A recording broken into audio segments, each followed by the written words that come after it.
Our big story, the city of Memphis may have a new animal shelter, but tonight old familiar accusations of mistreatment are resurfacing.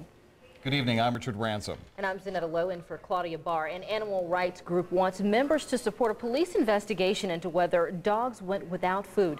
Bonnie Kinney is live at the Criminal Justice Center where the investigation is ongoing. Bonnie, what can you tell us?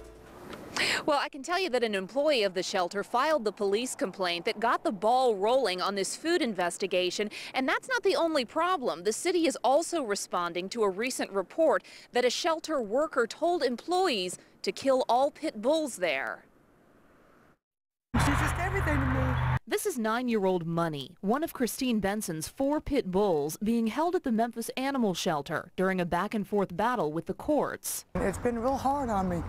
In fact, I haven't even been staying at the house because it's just like a ghost house because they're not there. The dog's stay at the shelter has created a new controversy after a shelter worker filed a police complaint saying Benson's dogs and others were not being fed, something Benson suspected herself during recent visits. I told my husband, I said, look at the ribs showing, and the stomach was all caved in.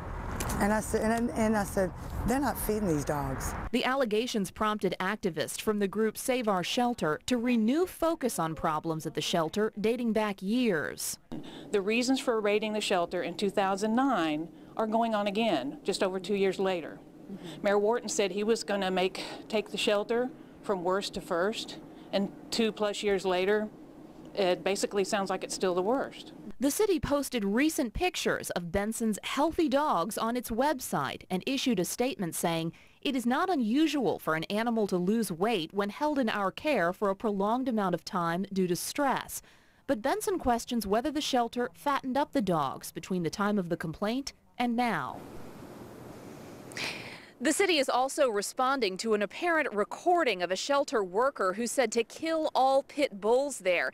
The city noted that the shelter has more pit bulls than anything else, and they're harder to adopt because of their perceived image. To read the full statements from the city, you can log on to our website, WREG.com. Reporting live in downtown Memphis, Bonnie Kinney, WREG News Channel 3.